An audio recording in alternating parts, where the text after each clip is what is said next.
Ai, desculpa, começou a gravar. Então essa primeira aula vai discutir a tendência global de crise da democracia e do capitalismo.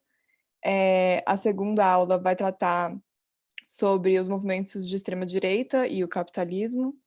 E aí as 2 últimas aulas vão ser mais sobre o Brasil, então, a terceira aula vai ser sobre o impeachment de 2016, e a quarta aula vai ser sobre o bolsonarismo.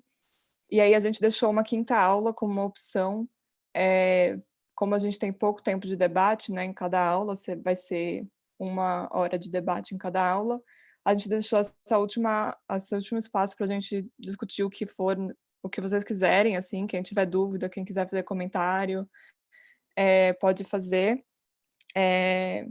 E, enfim, obviamente a gente teve que fazer alguns recortes, né, não tem como a gente discutir todos os temas que acabam envolvendo nesse tema mais amplo, então, obviamente vai ficar certas coisas de fora, então a gente tem uma bibliografia complementar bastante extensa, quem precisar de ajuda para achar texto online também pode conversar com a gente. Então vou me apresentar, meu nome é Nicole, eu sou formada em Ciências Sociais na USP e estou atualmente no mestrado em Ciência Política na USP também, orientanda do professor André Singer. Estudo o comportamento político dos empresários industriais durante o governo da Dilma. Vou passar agora para o Rafael se apresentar. Boa noite, vocês estão me ouvindo? Bom, boa noite a todos e a todas, bem-vindas e bem-vindos ao curso. Meu nome é Rafael, sou historiador formado pela USP, também sou mestrando em Ciência Política, orientando também o professor André Singer. Eu pesquiso o comportamento político da Confederação Nacional das Indústrias nos 2 mandatos da presidenta Dilma, e mais especificamente estudando o período da crise do impeachment. Agora eu vou passar a palavra para o Gabriel se apresentar. Boa noite, pessoal. Bom, eu sou o Gabriel. Queria começar agradecendo o interesse de vocês no nosso curso, dizer que para nós é bastante interessante poder apresentar esses textos, discutir eles com vocês. Espero que seja bastante proveitoso para vocês também. E para a gente vai ser um desafio bem legal aí nessa nossa carreira acadêmica aí, né? Bom, eu sou também orientando o professor André Singer. Como a Nicole, eu sou formado em Ciências Sociais pela USP e estou agora no mestrado em Ciência Política. Eu estou estudando o comportamento político dos industriais do setor de autopeças, que é uma fração da cadeia de produção de veículos, durante o governo Dilma. E, enfim, acho que é isso. Passo aí agora a palavra para o Felipe.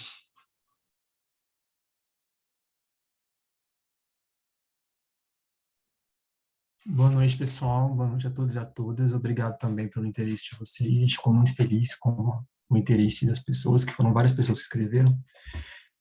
Como os meus colegas, também sou orientando do professor André Singer. Eu me formei em jornalismo na UNB e agora estou em ciência política na USP. Também tenho a pesquisa com foco nos empresários industriais e o comportamento político deles durante o governo Dilma. Mas a minha pesquisa começou como algo relacionado a mercado financeiro e setor elétrico, porque houve uma medida em específico da Dilma para baratear a energia para a indústria, eles se comportaram favoravelmente, logo depois deixaram de apoiar, e foi uma celeuma enorme. Mas agora está mudando um pouco para o comportamento político do Jorge Gerdau, que é um empresário importante. Agora, a Alessandra, por favor.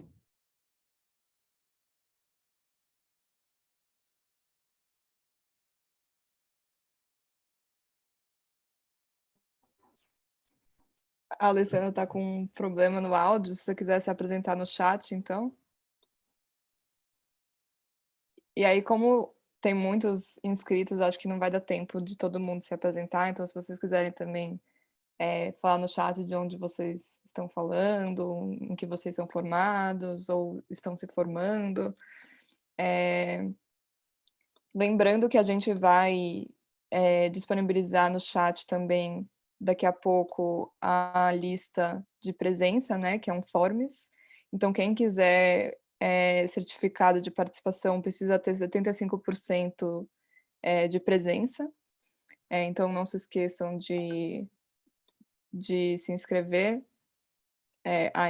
Se alguém conseguir colocar a Alessandra aí como host. Você acha que... Alessandra, você vai conseguir falar? Eu acho que isso é o Rafael, né? Eu tentei não conseguir. Agora foi. Ah, tá. Consegui. Desculpa, é porque eu tive que passar do computador para o celular, tive um probleminha no começo. Bem, boa noite.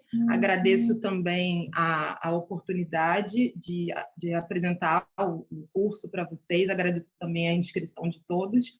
Bem, eu sou a Alessandra, também sou orientanda do professor André Singer, só que no doutorado, eu ingressei esse ano. A minha formação é em Direito, tanto a graduação quanto o mestrado, e agora o doutorado em Ciência Política. Minha área de interesse é sobre o papel da OAB, da Ordem dos Advogados do Brasil, no impeachment da Dilma, assim como o comportamento político da advocacia nesse período. Então, encerro aqui as apresentações e agradeço a todos mais uma vez.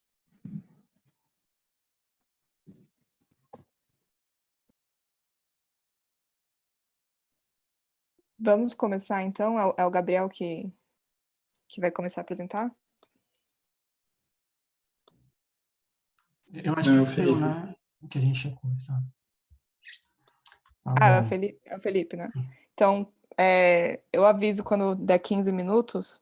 Não, desculpa. 30 minutos. Você quer que eu avise antes? 25? Avisa quando tiver 20 minutos, e aí eu me controlo pro restante. Acho que é melhor, né?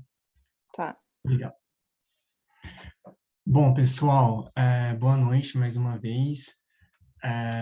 Eu fiquei incumbido de apresentar o texto Tempo Comprado, do Wolfgang Streeck, na verdade, introdução, prefácio, o primeiro capítulo, né? É um desafio para mim, porque, embora eu já tenha lido algumas vezes o Streeck, como vocês devem ter notado, ele tem uma capacidade de síntese muito grande. Então, sempre que eu leio novamente, parece que alguma coisa que eu não percebi em outros momentos agora me vem à tona, e eu aprendo um pouco mais, assim. Eu acho que isso faz dele um autor muito interessante, porque ele fala sobretudo do presente, né? E é difícil ser assertivo em relação ao presente, e eu acho que ele tem esse mérito. Ele escreveu O Tempo Comprado em 2012, a Boitempo editou no Brasil em 2015, e desde que ele publicou já são quase 10 anos, mas mesmo assim parece que é um livro muito recente, porque a gente nota, enfim, as expressões desse conflito que ele coloca entre capitalismo e democracia no presente. Então, para começar, eu vou apresentar um pouco quem é o Streeck. Ele fez a formação dele praticamente toda em Frankfurt. Ele foi aluno do Adorno, lá, de quem ele se tornou um crítico nesse livro. Aqueles que leram notaram que ele faz críticas muito contundentes ao Adorno. E atualmente ele é associado ao Instituto Max Planck de Estudos de Sociedades. O Streeck, ele é um autor de muito relevo, assim. Ele tem interlocutores muito importantes, como, por exemplo, o Philipp Schmitter, que é um cientista político importante, Colin Crouch, que todo mundo conhece, eu imagino, Habermas também, que merece, que dispensa apresentações, entre outros, assim. Então, a gente está falando de alguém de muito relevo, que conseguiu fazer algo de interessante sobre esse momento e que é original também, né? Eu pensei, para essa apresentação, em trazer, a princípio, 2 pontos que eu gostaria que vocês tivessem atenção em relação a eles, porque eu acho que, bem compreendidos, todo o restante fica mais fácil.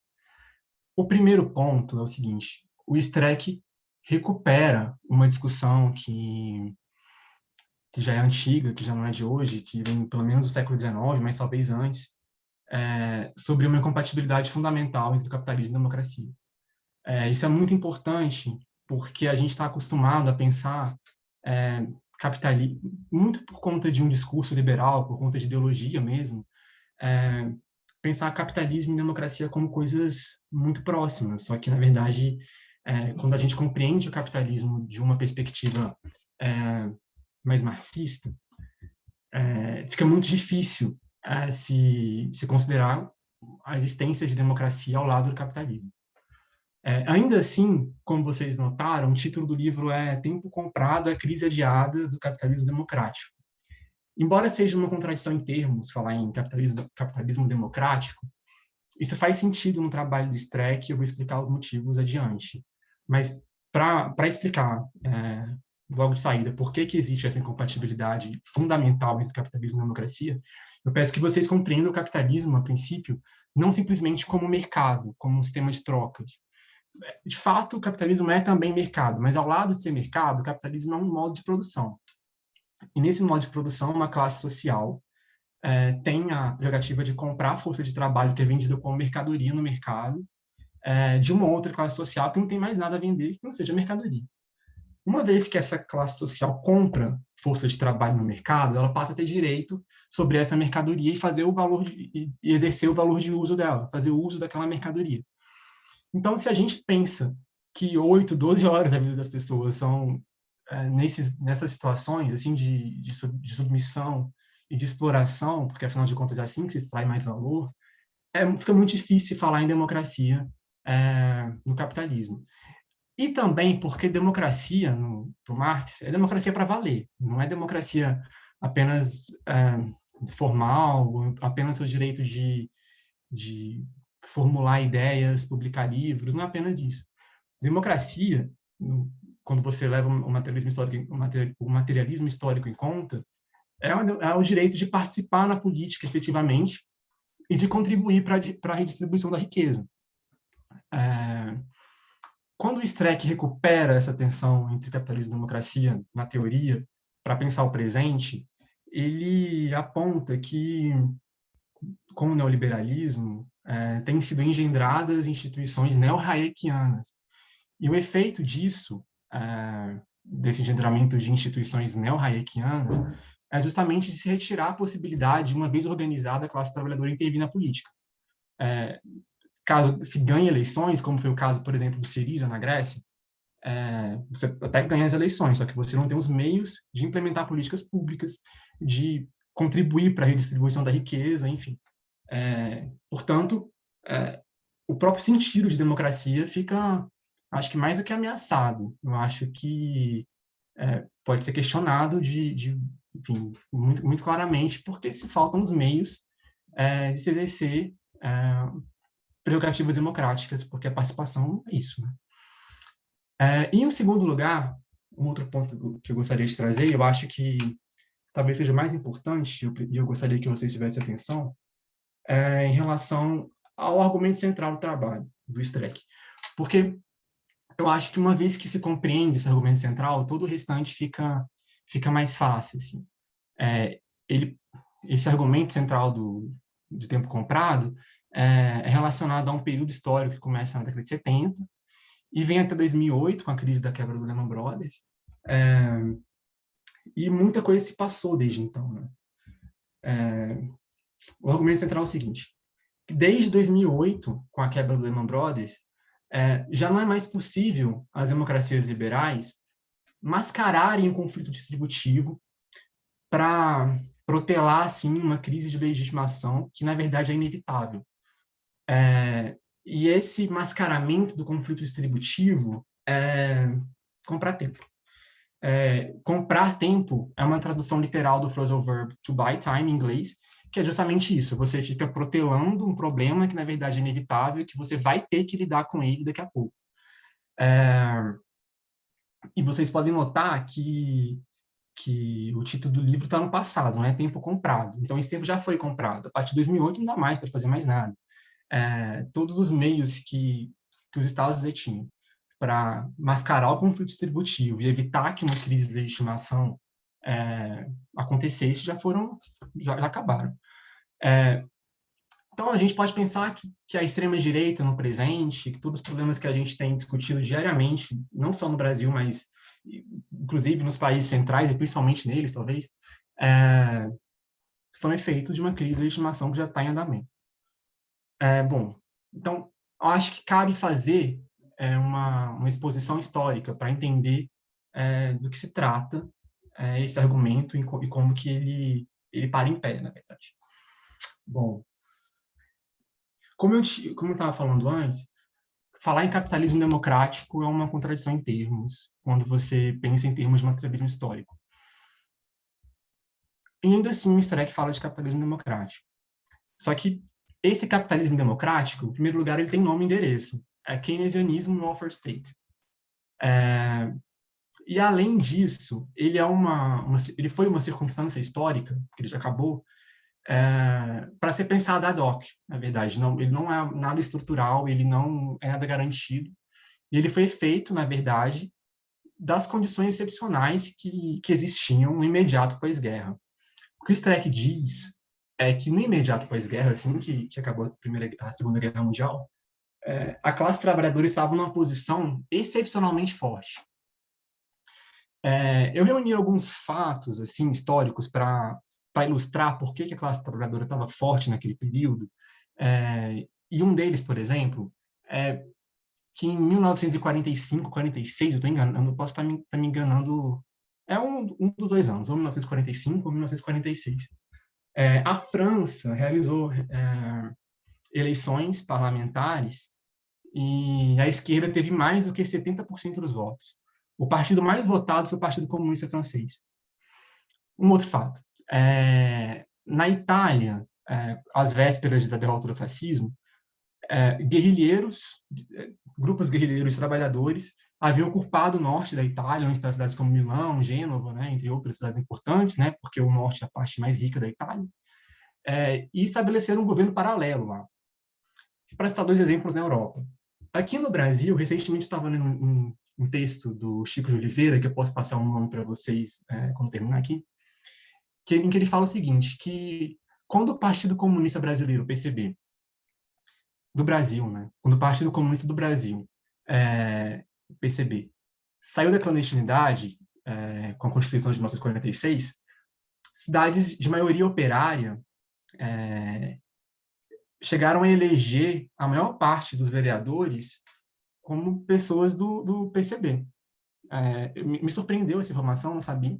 Mas mesmo aqui no Brasil havia também um certo fortalecimento da classe trabalhadora e um acirramento da luta de classes, né? É esse o ponto. Então, só porque havia essa situação de uma pressão política muito forte, os capitalistas aceitaram um arranjo político para se criar um capitalismo democrático. E nesse arranjo político de um capitalismo democrático, havia a possibilidade da participação política da classe trabalhadora. Havia, institucionalmente, arranjos corporativistas de sindicatos que, ao lado dos patrões, discutiam o futuro da política e tinham a possibilidade de gerenciar a economia de um modo que fosse vantajoso para a classe trabalhadora que foi parte fundamental desse arranjo. Nesse contexto histórico, autores como Adorno, Horkheimer, entre outros, eles passaram a formular teorias que concebiam o capital não mais como a gente compreende o capital na luta de classes, como um agente, né? Como alguém que está interessado em certas políticas e que toma parte de uma luta de classes numa posição de força, de muita força, porque é uma classe dominante. Os autores da Escola de Frankfurt, de teoria crítica, passaram a considerar o capital como objeto. E esse objeto, ele era destinado a satisfazer aspirações, desejos decididos na política. E assim, essa é a crítica do Streck em relação à teoria crítica, o foco da teoria crítica recaiu sobre os dominados na expectativa de que, eventualmente, eles iriam proporcionar uma crise de legitimação, ou seja, como vocês podem estar percebendo, uma crise de legitimação que parta de baixo, não de cima. Quando, na verdade, a partir da década de 70, o que ocorreu foi tudo diferente disso. O que se passou foi o seguinte, foram os capitalistas que proporcionaram uma crise de legitimação e passaram a querer que os estados liberais fossem legítimos para eles apenas para o capital. Porque o que estruturou essa crise de estimação do lado do capital foi o que o Streeck chama, com base no Kalecki, no economista marxista Michel Kalecki, uma greve de investimentos, que permite ao capital agir de forma estratégica, impor sua vontade na política, entre outras coisas. Enfim, agir como um agente mesmo, como alguém que tem que pensa nos seus próprios interesses e que age de forma estratégica. Esse economista Michel Kalecki, ele formulou uma crítica que nem é muito longa, se vocês procurarem na internet vocês vão encontrar o texto, uma crítica justamente ao keynesianismo, explicando o motivo, que na verdade é até surpreendente, né, para todos nós, quando entra em contato com essa teoria pela primeira vez, de por que os capitalistas, na verdade, não querem saber de pleno emprego, ainda que o pleno emprego garanta o lucro deles. E não querem saber de pleno emprego porque um desemprego estrutural é aquilo que permite que eles possam exercer uma certa chantagem na política e fazer prevalecer a sua vontade. Ou seja, lá atrás, no começo do keynesianismo, quando o Michel Kalecki formulou essa crítica, já se compreendia, enfim, já era possível entender que o capital age, na verdade, como um agente, mas, no entanto, a teoria crítica errou nesse ponto, segundo o Streeck. Mas, Felipe, 15 minutos já. Ótimo, obrigado. Mas ainda nos resta a questão de entender por que desde então, na década de 70, quando se iniciou a Revolução Neoliberal, com o neoliberalismo, enfim, com essa greve de investimentos que eu estava falando, até aqui, até 2008, pelo menos, a lealdade das massas permaneceu garantida, porque não se viu uma crise de estimação até 2008, pelo menos, em andamento, né? A gente, na verdade, a década de 90 foi uma década de até um certo otimismo para os liberais, enfim. O que o Streeck coloca é que, no imediato momento pós-68, 69, porque isso também é uma coisa importante que eu tinha esquecido de falar, parte das explicações para que a mudança de posição dos capitalistas em relação àquele arranjo de capitalismo democrático acontecesse,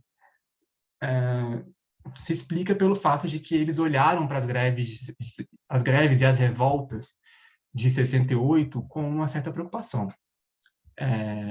Havia, naquele período do capitalismo democrático, uma compreensão de que, na verdade,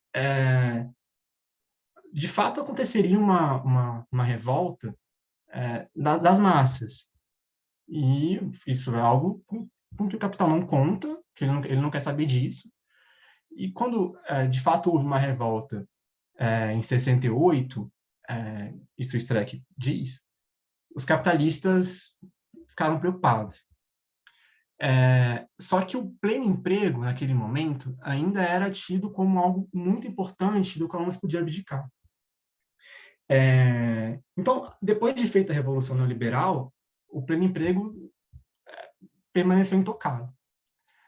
Só que, para mascarar o conflito distributivo nesse primeiro momento, os capitalistas contaram com a inflação.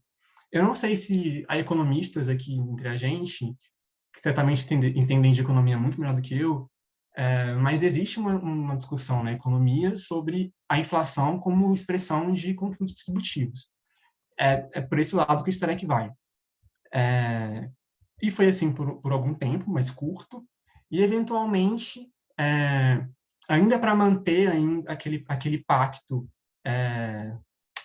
não mais o pacto, mas ainda para manter a sensação de segurança material, sem que os capitalistas bancassem aquilo, porque eles não queriam bancar mais nada, os estados passaram a se endividar. Então, a gente falou de uma primeira fase de compra de tempo, a inflação. Em segundo, o endividamento para manter os gastos sociais sem a redistribuição. Na verdade, né, o capital considerava sua margem de redistribuição já completa. Então, a segunda fase com o endividamento dos estados. Em seguida, principalmente na década de 90, a terceira fase foi de crédito barato, ou seja, injeção de riqueza fictícia na economia. Crédito é uma riqueza fictícia, né? Uma riqueza que não existe. É uma riqueza virtual. Não é Bitcoin, né? Uma riqueza, enfim, vocês entenderam. Só que esses três mecanismos de compra de tempo, eles não estão mais disponíveis desde 2008 com a quebra do Lehman Brothers. Em primeiro lugar, os estados são endividados. Existe uma crise bancária também. Os bancos não têm mais condições de emprestar uns para os outros, e tampouco para famílias, né? O crédito está mais caro. E, sobretudo, pensando em países centrais do capitalismo, mas isso não deixa de ser verdade também no Brasil. Em terceiro lugar, existe uma crise econômica, que são coisas diferentes, né? Uma coisa é uma crise financeira, outra é uma crise bancária, e uma outra é uma crise econômica. A crise econômica existe, em grande parte, porque os estados não têm mais condições de exercer política fiscal, estão endividados, e, além disso, existe uma proscrição do keynesianismo como alternativa também, né? O keynesianismo é a teoria para políticas anticíclicas, para políticas de pleno emprego, e com as instituições neo-hayekianas de que eu estava falando, não se permite mais nada disso. E, ao lado disso, existe também, como eu estava falando no começo, sobre a questão democrática no STREC, uma retirada de mecanismos de participação da classe trabalhadora na política, porque, afinal de contas, o capital, depois da Revolução Neoliberal, quer estados que sejam legítimos apenas para eles. Quando o capital não considera que os estados são legítimos, que as políticas sejam legítimas, ele simplesmente diz que não confia nas propostas postas, porque, afinal de contas, ele tem essa prerrogativa. Ele realiza greves de investimento quando ele acha necessário e age estrategicamente. Eu gostaria de deixar, para terminar, eu gostaria de deixar uma questão para reflexão.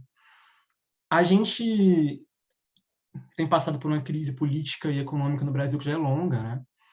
E, junto com essa crise econômica e política, a gente vê uma série de empresas se falecendo no Brasil, e são empresas que contam com trabalho precário. A gente pode não citar nomes, mas eu vou citar mesmo assim: Uber, iFood, Rappi, são empresas que contam com um trabalho precário.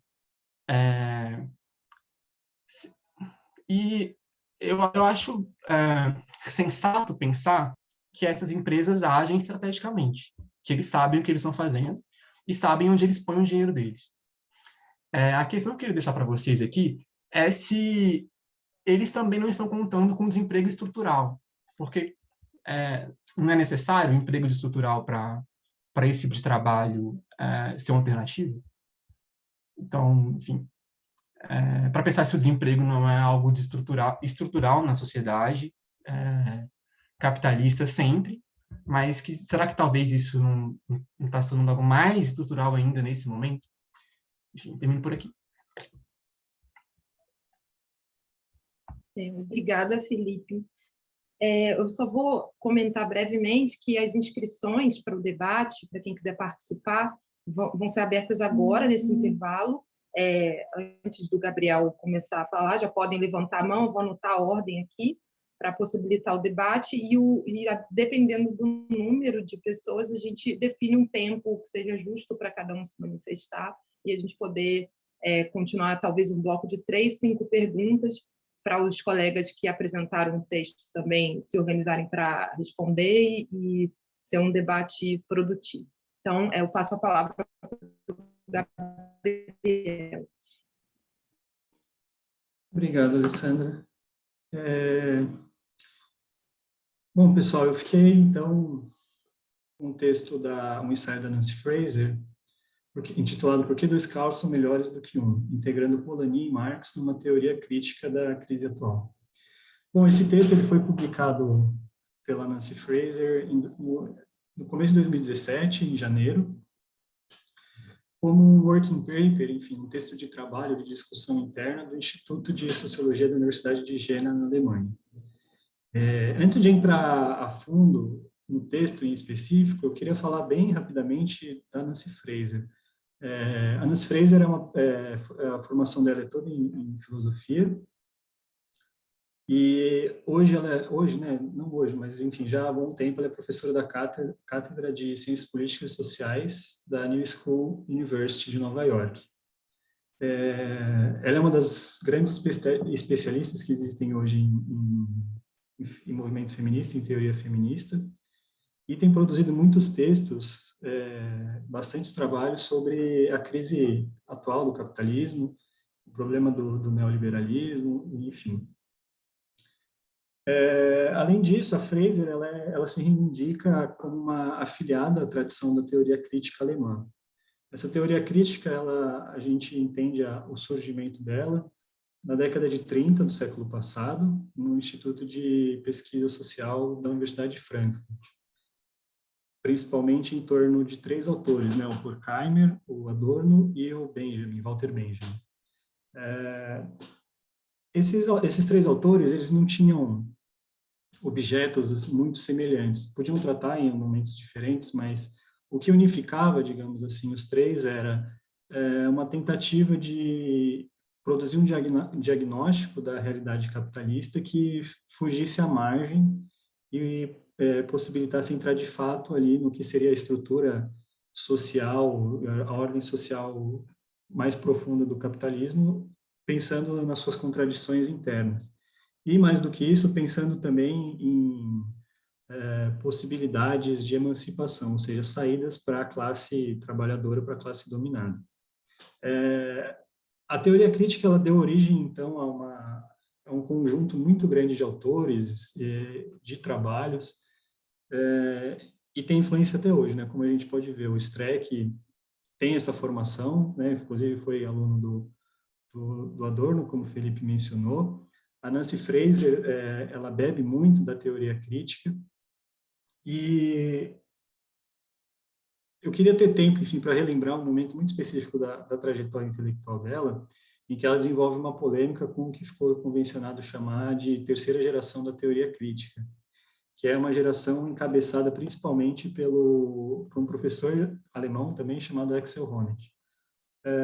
Eu vou indicar para vocês 2 textos dela e um livro dele, para quem tiver interesse.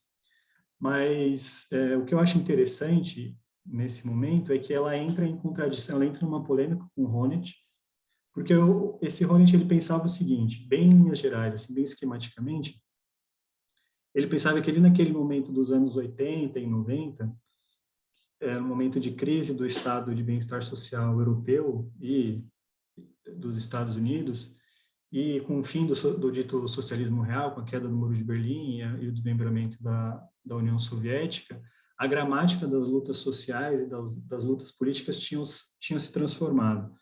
Os movimentos sociais não pensavam mais na luta política como uma busca pela igualdade socioeconômica e redistribuição de renda, mas passaram a pensar a luta política como uma luta por reconhecimento, né? Ou seja, uma luta que buscasse a valorização das diferenças e o respeito aos diferentes grupos. Então, começaram a surgir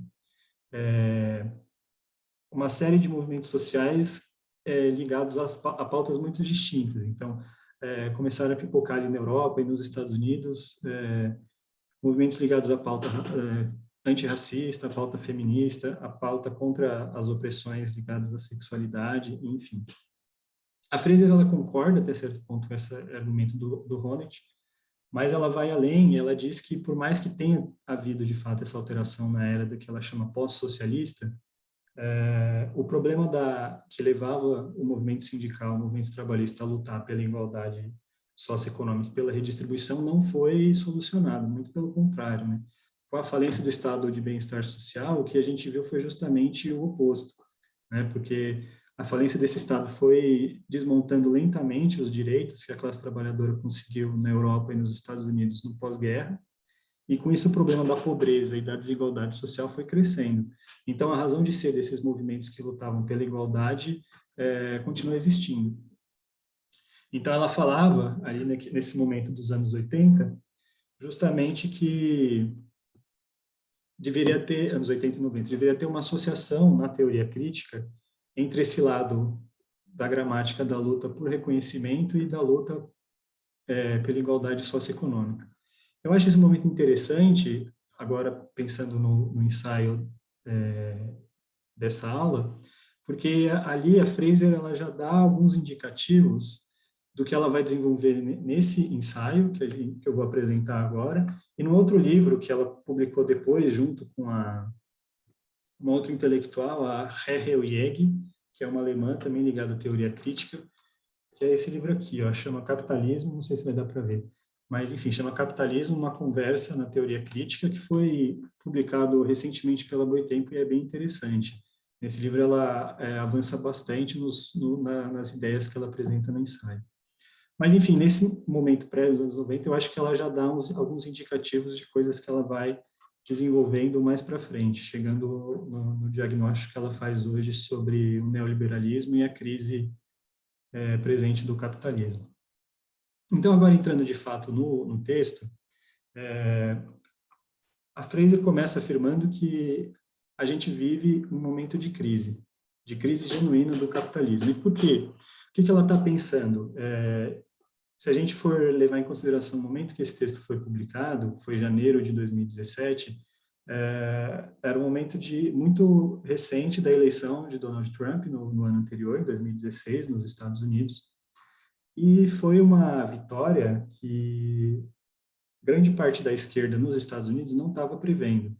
Se imaginava que uma pessoa como Trump e tudo que ele representa não conseguiria vencer uma eleição. E, digamos assim, foi uma derrota demolidora para aquele momento para a esquerda e, enfim, para os democratas de modo geral. Então, a Fraser, escrevendo esse texto, ela está meio que tentando explicar como que os Estados Unidos elegeram o Trump e, mais do que isso, ela procura indicar alguns caminhos possíveis para se entender a crise do capitalismo que vem se arrastando aí desde pelo menos 2008, com a quebra do Lehman Brothers, e, enfim, a crise financeira que aplacou o mundo inteiro, né? Bom, então ela fala que para se compreender essa crise, é necessário formular uma teoria crítica capaz de dar conta de uma crise que ela classifica como multidimensional. Por que multidimensional? Porque é uma crise que tem elementos políticos, tem elementos sociais, ecológicos e econômicos, né? Então, é uma crise ampla, multidimensional. Só que não se trata de uma pluralidade de dimensões que seja meramente uma justaposição. Pelo contrário, ela diz que todas essas dimensões da crise, elas têm uma origem única, que é uma origem que é a própria estrutura do capitalismo, ou seja, a forma como a sociedade e a formação social capitalista é organizada, produz crise, porque é uma sociedade eminentemente contraditória. Ela diz que é uma sociedade em que há a institucionalização de imperativos contraditórios, né? Ela diz que o capitalismo deve ser compreendido como uma ordem social institucionalizada. Eu acho que isso vai ficar um pouco mais claro daqui a pouco. Mas, enfim, voltando, ela diz que para se compreender, então, essa crise é necessário formular essa teoria crítica multidimensional que dê conta dessas diversas dimensões. Então, é necessário pensar o capitalismo, e especificamente esse capitalismo financeirizado, neoliberal, como de uma maneira mais ampla. Ou seja, o que ela quer dizer com isso? De pensar o capitalismo de uma forma que vai além do sistema econômico. Aqui, o que ela está tentando fazer é fugir um pouco das interpretações economicistas, de um certo marxismo economicista que está focado única e exclusivamente na questão econômica, na crise econômica do capitalismo, né? Deixando as outras dimensões de fora, essas dimensões política, social e ecológica, ou pensando essas outras dimensões da crise como um simples reflexo direto da crise econômica que seria o mais geral. Eu tenho um pouco de discordância com ela quando ela está falando, até, enfim, retomando Marx, dizendo que ele teria uma visão economicista. Eu discordo um pouco disso, mas porque para mim o que ela está pensando são certas correntes marxistas que teriam esse viés um pouco mais economicista. Mas, enfim, isso a gente pode discutir mais para frente, se for do interesse de vocês. E, por fim, a Fraser, ela diz que a teoria crítica, para compreender essa crise, tem que ser uma teoria que associe, de um lado, a análise da estrutura social, ou seja, da forma como a sociedade capitalista é estruturada, de um lado, e, do outro lado, analisar a agência, ou seja, o conflito social, as lutas sociais dos diferentes grupos sociais presentes na sociedade. Por que essa questão da estrutura? Porque, assim como Marx, ela vê a sociedade capitalista como uma sociedade contraditória, uma sociedade que internamente, ou seja, na sua organização, na sua estrutura é contraditória, e por ser contraditória, ela tende a produzir crises, eventualmente. E para isso, para essa teoria crítica que ela quer formular, ela vê no Karl Polanyi e no Karl Marx as duas grandes inspirações ou bases teóricas fundamentais. Por quê? Porque ela diz que esses dois intelectuais eles eram capazes de aliar esses dois lados da teoria, o lado que pensa mais a questão estrutural e o outro lado que pensa mais a questão da agência e da luta social. O que ela está querendo fazer aqui, no fundo, então, é partir do Polanyi, recuperar o trabalho do Polanyi, utilizar o Marx para tentar superar algumas das deficiências que ela encontra no trabalho do Polanyi, para então formar a visão dela, a teoria crítica dela, que dê conta de entender, por fim, o capitalismo atual e a crise desse capitalismo. Bem, então, a grande inspiração dela é o Polanyi. O Polanyi ele foi um economista político e filósofo que nasceu em Viena, ainda quando a Viena fazia parte do Império Austro-Húngaro, e ele tem um trabalho, que é o trabalho mais conhecido e mais importante dele, que chama A Grande Transformação. Qual seria essa grande transformação, né? A grande transformação que Polanyi está falando é justamente a formação da economia de mercado, da sociedade de mercado capitalista. Por quê? Qual seria essa grande transformação? A formação da sociedade capitalista ela teve um impacto tão grande na humanidade como um todo, que ela foi capaz de alterar a própria lógica econômica, de pensamento econômico dos seres humanos, no sentido de que antes, o Polanyi diz que anteriormente a lógica econômica ela não era orientada na busca pela maximização de bens, de riqueza, enfim, obtenção de lucro. A lógica seguia outros princípios, o princípio, enfim, da redistribuição, o princípio o princípio da reciprocidade. Então, a formação do capitalismo e a formação dessa sociedade de mercado, uma economia de mercado, promoveu essa grande transformação a que se refere o Polanyi no título da sua obra. E como que ele entende essa grande transformação? Ele entende a sociedade de mercado como uma construção humana, ou seja, resultado não é nada natural, diferentemente do que alguns teóricos do liberalismo diziam, que o ser humano teria em si mesmo uma natureza voltada à troca, voltada ao comércio. Ele tenta refutar isso, ele tenta mostrar que, pelo contrário, o mercado, o capitalismo, ele é uma construção, ele não existe naturalmente. Foi necessária um processo bastante violento para que se conseguisse estabelecer uma sociedade capitalista. E como isso se deu?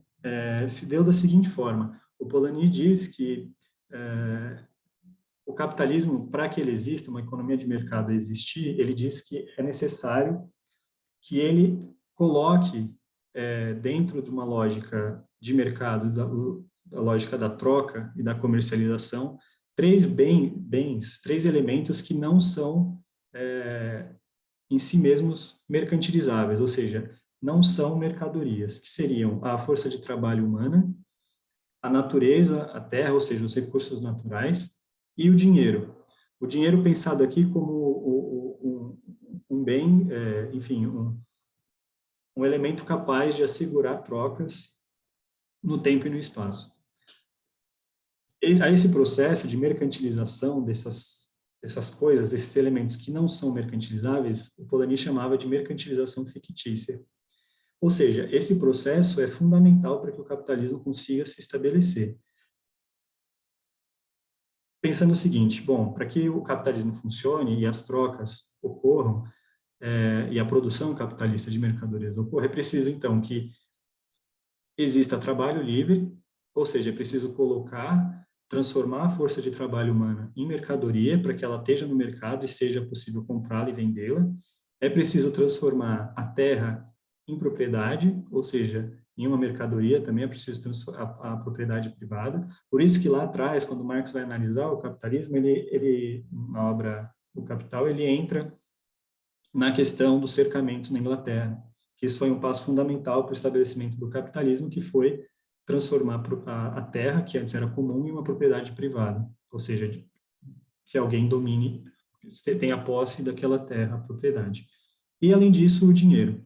O dinheiro ele precisa entrar na lógica do mercado e circular para que ele permita que haja equivalente universal ali naquele mercado que garanta, então, a troca. O problema é que, uma vez estabelecido o mercado e deixado ele livre e autorregulado, a tendência desse mercado é não só consumir e transformar esses bens em mercadorias, que não são de fato mercadorias, ele tende a destruí-las, ou seja, a consumi-las sem limites, levando ao fim e ao cabo a sua destruição. Então, o que isso faz? O capitalismo teria, então, essa tendência de não só destruir as condições que tornam ele possível, ou seja, destruir a força de trabalho humano, destruir recursos naturais e tornar o dinheiro mercadoria. Isso, se a gente for pensar, por exemplo, a crise de 2008, é um exemplo que eu acho bastante claro. As finanças se tornaram uma espécie de mercadoria a partir da qual você consegue lucrar, especular, e isso sob ameaça, como a gente viu, de quase destruição da economia. Então, o capitalismo tem essa tendência de destruir as suas próprias condições necessárias, e com isso ele vai destruir não só a própria sociedade, como a humanidade como um todo. Por isso, o Polanyi cria a expressão o moinho satânico do mercado. Essa ideia de que o mercado deixado livre e autorregulado, ele funciona como um moinho que vai destruindo tudo que está na sua frente, tudo ao seu redor. Ele mesmo e, enfim, a própria sociedade e humanidade. E, nesse sentido, o Polanyi pensa o conflito social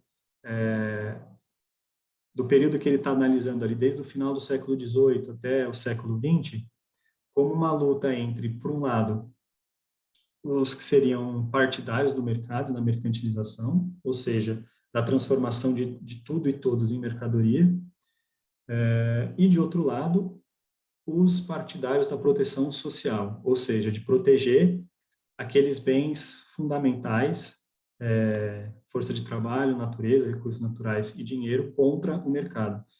Então, ele usa alguns exemplos da Inglaterra para tentar mostrar como, diante dessas investidas do mercado, a sociedade tende a reagir e tende a meio que impor um limite.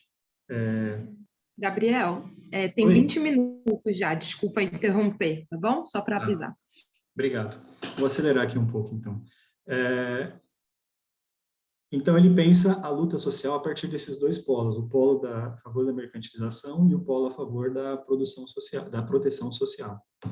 E o que a Fraser acha interessante e o que ela tira do Polanyi para fazer a teoria crítica que ela está se propondo e que ela está procurando? Ela diz que, primeiro, que o trabalho do Polanyi é interessante porque justamente ele pensa o capitalismo como uma formação social mais ampla que vai além da economia. Então, ao pensar essa contradição tripla entre, por um lado, a economia de mercado e a natureza, a força de trabalho humana e o dinheiro, o Polanyi, na visão da Fraser, ele consegue ver as contradições da estrutura social capitalista para fora do sistema econômico único exclusivamente. Então, ela acha isso muito interessante porque permite essa visão mais ampla do capitalismo e permite, então, uma visão mais ampla, multidimensional da crise. Só que, nesse ponto, ela diz que, por mais que o Polanyi ofereça essa visão, esse estabelecimento de um dualismo entre, de um lado, a economia, o mercado, e, de outro lado, a sociedade, ou, enfim, o entorno natural, social, ela é muito interessante porque permite essa visão ampla, só que, por outro lado, ela pode ser mistificadora, porque ele transforma tudo que é não econômico em sociedade e desconsidera que dentro do que ele considera como sociedade tem uma diversidade muito grande de instituições. Então, para substituir isso, ela pensa em formular, ela formula o capitalismo como o que ela chama de ordem social institucionalizada. O que seria isso?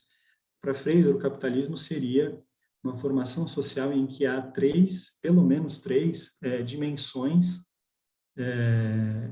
sociais em que há uma separação institucionalizada. O que seria isso? Exemplificando, ela diz que essa primeira separação seria a separação entre a produção de mercadorias, a produção assalariada e a reprodução social. Então, o capitalismo ele separa isso. Então, a gente tem, por um lado, a relação de trabalho assalariada, que é paga, e, por outro lado, a reprodução social. Pensando aqui em termos de trabalho de cuidado e trabalho doméstico, que não é pago, e hoje, né, enfim, desde muito tempo, é feito majoritariamente por mulheres. Então, estabeleceu-se, digamos assim, uma fronteira entre o lado da produção de mercadorias e o lado da reprodução social. A segunda separação institucionalizada seria a separação entre o Estado e o mercado, né? Sendo que, o que isso quer dizer? Quer dizer que o mercado tem os seus interesses e tem a sua força social, o capital, né? E o Estado, ele pode ter, né, o poder de intervir nesse mercado ou não. O que acontece é que, se a gente for pensar no que vem acontecendo no neoliberalismo, é uma redução do espaço de poder do Estado. E aí entra justamente a questão da democracia, porque o neoliberalismo foi espremendo, digamos assim, esse espaço do poder do Estado, a tal ponto que hoje, se a gente for pensar, por exemplo, na Europa, o Estado não tem muita força para conseguir determinar a sua política fiscal, a sua política monetária.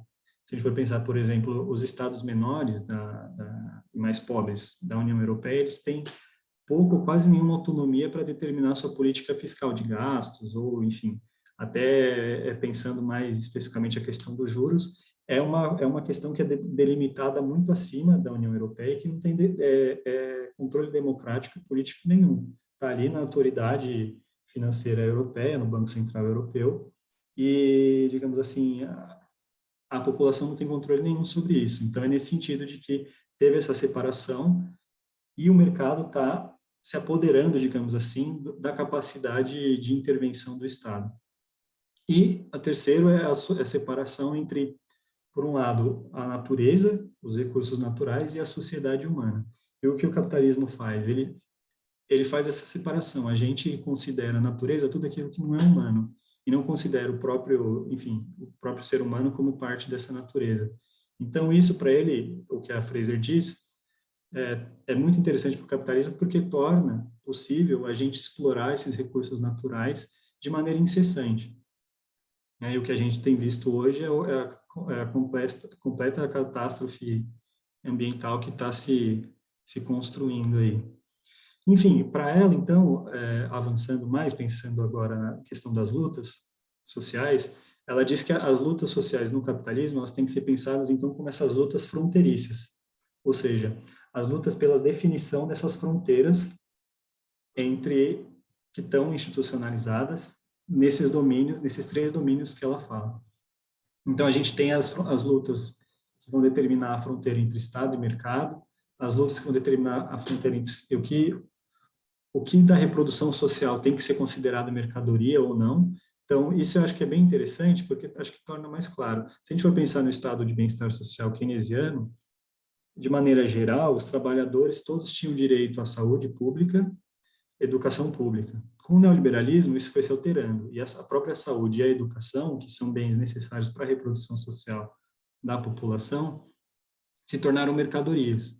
Então, digamos assim, o lado capitalista foi avançando e impondo derrotas, impondo ampliando a sua fronteira de ação, digamos assim.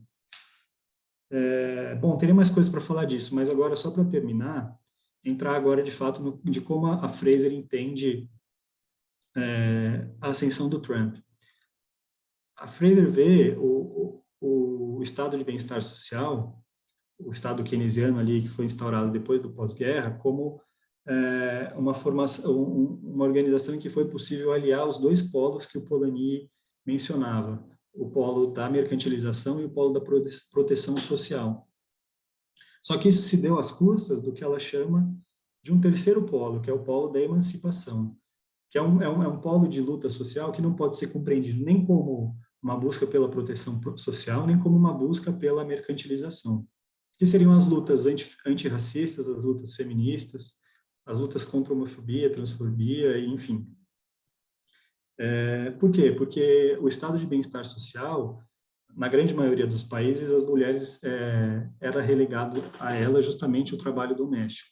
E se a gente for pensar principalmente nos Estados Unidos, o estado de bem-estar social se deu às custas da exploração e da violência absurda contra a população negra, né? E ela põe ainda um terceiro elemento, que seria justamente o imperialismo, né? Então, a exploração das nações do dito terceiro mundo foi fundamental para que o keynesianismo e o estado de bem-estar social existissem.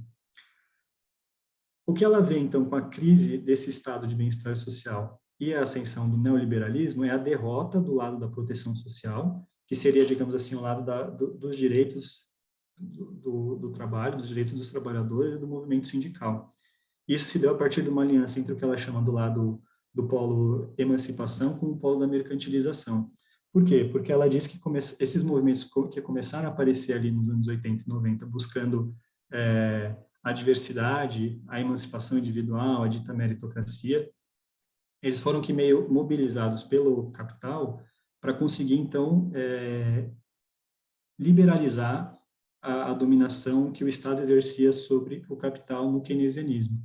Então, foi uma forma ali muito estratégica que o capital conseguiu para conseguir, digamos assim, legitimar as transformações do neoliberalismo. Só que o que aconteceu? O que aconteceu foi justamente que essa liberalização extremada do capitalismo, a partir ali dos anos 80, caminhando para os 90, levou à crise de 2008, e mais do que isso, levou a um estado de destruição dos direitos trabalhistas que até então a Europa não tinha visto e nem os Estados Unidos, né? Então a gente vê que a pobreza, a desigualdade social cresceu muito nesses países e, enfim, direitos que antes eram garantidos, como saúde, educação, e moradia também, foram sendo destruídos também, tornado mercadorias. E aí o que ela vê o Trump agora, para terminar finalmente? Ela enxerga o Trump como uma reação desse polo da proteção social, que seriam os trabalhadores pobres, que tinham sido destruídos, ou, enfim, empobreceram muito durante essa farra neoliberal da liberalização das finanças, ocorrida ali nos anos 80 e 90, com a perda de fábricas, perda de trabalho, perda de direitos.